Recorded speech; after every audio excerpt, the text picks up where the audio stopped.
Era grande, do tamanho de um elefante adulto, e ninguém, incluindo cientistas, jamais tinha visto algo assim antes. De fato, não havia nada parecido na Europa ou na Ásia, porque esses animais incomuns eram nativos das Américas. A história das preguiças tem uma surpreendente variabilidade ecológica. Algumas viveram desde desertos escaldantes dos Estados Unidos até nos mares rasos do Peru. Outras viveram escondidas em cavernas no subsolo brasileiro, e umas até escalaram montanhas altas para se afugentarem de predadores. Havia muitos animais grandes naquele ecossistema, e essas preguiças eram algumas das maiores.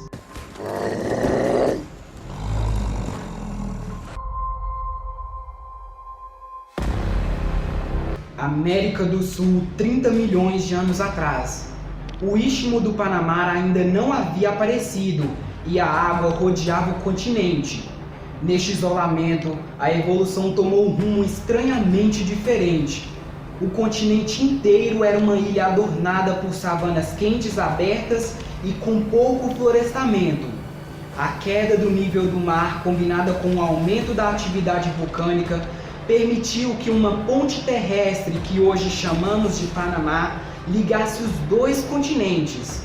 Essa transferência de fauna funcionou nos dois sentidos. As preguiças gigantes surgiram na Patagônia no final do Oligoceno e eventualmente desenvolveram-se na América do Sul. Quando a massa terrestre central foi estabelecida, elas migraram para o norte até a região do Canadá. O primeiro registro de xenartras na América do Norte coincide com o final do Mioceno, que data 9 milhões de anos atrás na região da Flórida, na qual preserva fósseis das preguiças terrícolas da família Megalonychidae e Mylodontidae. Apesar dessa diversidade ecológica, estes animais variaram de tamanho, e vale ressaltar alguns membros de preguiças gigantes, porque apesar do nome, nem todas as espécies eram grandes. As primeiras formas eram pequenas e o tamanho gigantesco foi progressivo. No geral, grupos de mamíferos grandes tendem a ter origem ancestrais menores. E a Apalops representa bem a família, já que é uma das primeiras a viver no final do Oligoceno para o Mioceno, em locais como Brasil, Bolívia e Argentina. Com apenas 1 metro de comprimento, esta espécie provavelmente poderia fazer algo que era impossível para seus parentes gigantes posteriores: subir em árvores.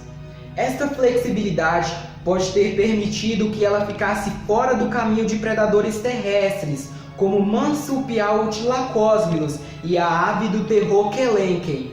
Existiu uma preguiça conhecida como garra gigante que viveu a partir do Mioceno superior na América do Norte e Central. Megalonyx tinha um focinho grosso, mandíbula maciça e dentes grandes como pinos.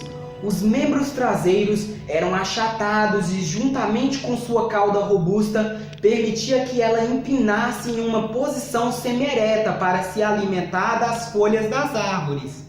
Os membros dianteiros, que eram maiores que os traseiros, tinham 3 garras altamente desenvolvidas para arrancar folhas e galhos. Megalonyx foi a única preguiça gigante a se estender até o extremo norte do Canadá e Alasca.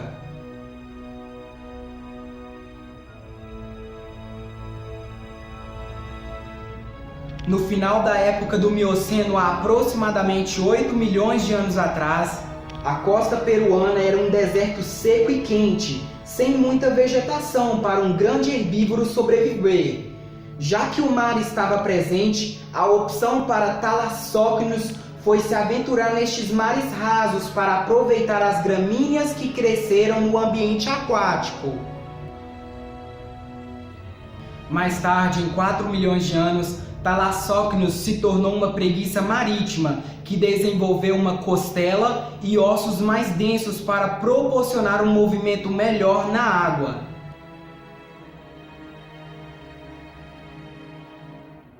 Ela também cresceu para um tamanho tão grande quanto um leão marinho, porém, ela não teve nadadeiras. Ao invés disso, usou sua grande garra para realizar movimentos na água, e a cauda provavelmente estava envolvida em mergulho e equilíbrio, mas não contribuiu para a propulsão.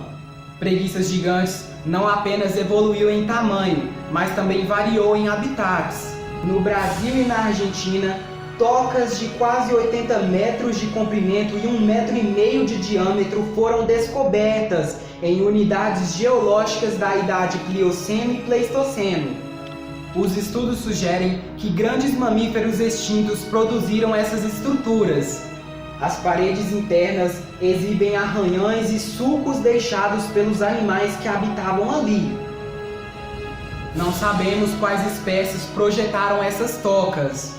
Alguns estudos apontam o Lestodon como responsável. Esta preguiça é o maior representante da família Mylodon e era tão pesada quanto um elefante juvenil. Você deve estar pensando que, por serem lentas, elas tiveram muito trabalho para produzir essas tocas. Mas, na verdade, essas cavernas foram encontradas em rochas com muitas fissuras e falhas geológicas. Então, Lestodon e outras preguiças provavelmente arrancaram pedras soltas, ao invés de cavar furiosamente.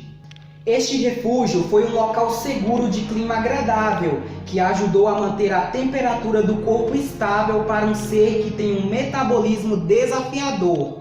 As cavernas forneceram abrigo à noite ou durante o calor extremo do dia? É possível que as preguiças tenham passado o dia nas cavernas e saído para se alimentar apenas à noite. Talvez eles tenham usado cavernas para garantir um ambiente mais estável em termos de umidade e temperatura. Alguns cientistas propuseram que as cavernas fossem usadas como viveiros, uma vez que fósseis de preguiças juvenis foram encontrados lá. Ainda outra teoria sugere que as preguiças usavam as cavernas como fonte de minerais especiais em suas dietas. Para estes animais, tamanho é documento. Quanto maior, menos predadores tinham para atacar. Uma preguiça de 3 toneladas que viveu no Plioceno teria intimidado muitos predadores em seu tempo. A preguiça gigante errante, ou mais conhecida como Eremotério, não apenas tem um tamanho superior que as preguiças anteriores, mas ela rivalizou tamanho com Megatério. Sobre 4 patas, este mega mamífero alcançou 6 metros de comprimento e bípede erguia-se aos incríveis 4 metros de altura. As garras de Eremotério também poderiam ter sido usadas com consequências devastadoras contra qualquer predador que tentasse atacá-lo.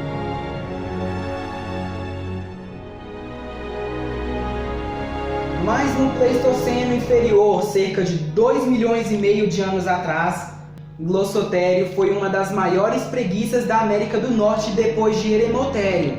Como outras preguiças, ela era um mamífero de construção pesada, mas que provavelmente teria ficado bípede e puxado galhos com suas garras. Estudos de coprólitos associados indicam que Glossotério na vida teria incluído vegetação do deserto em sua dieta. Espécies foram recuperados dos poços de alcatrão do Rancho La Brea, na Califórnia. Esses indivíduos sofreram o mesmo destino de ficarem presos no alcatrão que outros exemplos de megafauna do Pleistoceno.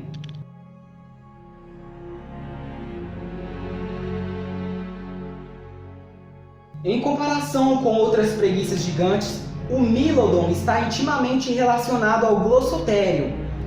Mylodon também teria sido especialmente resistente a ataques de predadores, devido à presença de placas ósseas grossas presentes abaixo de sua pele. Esses osteodermos eram invisíveis devido ao corpo peludo de Mylodon. As grandes garras nas mãos provavelmente foram usadas para a alimentação. Uma espécie como Mylodon darwini é o mais conhecido por restos bem preservados que datam do século XIX, em uma caverna do sul do Chile. Os restos mortais incluem pele, pedaços de pele e coprólitos.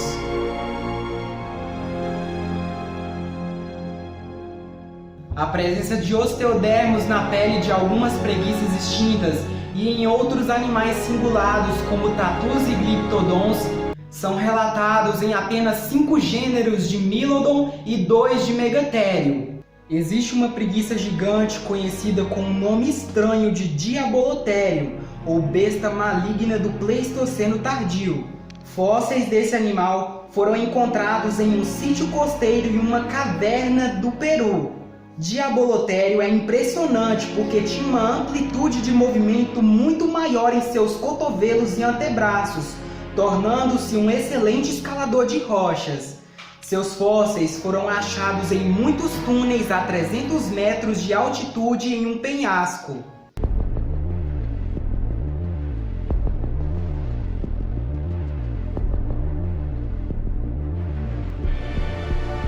Está vendo esta paisagem desértica do Grand Canyon na Califórnia?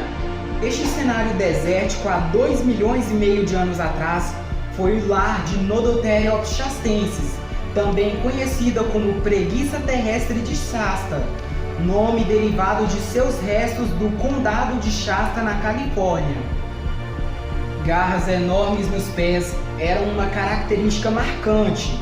Esses animais foram especialmente adaptados à vida em regiões áridas. Seus hábitos alimentares são comumente conhecidos através de coprólitos. As fezes da preguiça terrestre Shasta são registros preservados pelos climas áridos do Grand Canyon inferior e foram coletados em vários níveis e examinados por análises microhistológicas para identificar como era sua dieta. Já sabemos que não houve muitas mudanças incomuns em sua alimentação antes da extinção, o que sugere que ela estava bem adaptada a todos os tipos de fontes presentes no habitat, inclusive em momentos de escassez.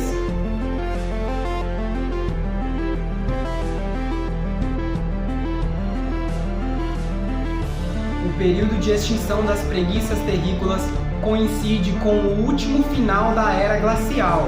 Elas ficaram frente a frente com um grande problema. Seu metabolismo dificultava na atividade no frio. Ser grande não era uma vantagem neste sentido. Com altos e baixos na temperatura, significa que elas não conseguiam controlar muito bem suas temperaturas internas. E quando a idade do gelo terminou, as preguiças maiores corriam o risco de superaquecer e se tornar mais ativa. Isso dificultaria a sobrevivência e a reprodução, além de torná-las alvos fáceis para predadores. A chegada de humanos na América do Norte também está relacionada com o desaparecimento desta fauna. Como estes mamíferos eram lentos, os humanos as viram como presas fáceis.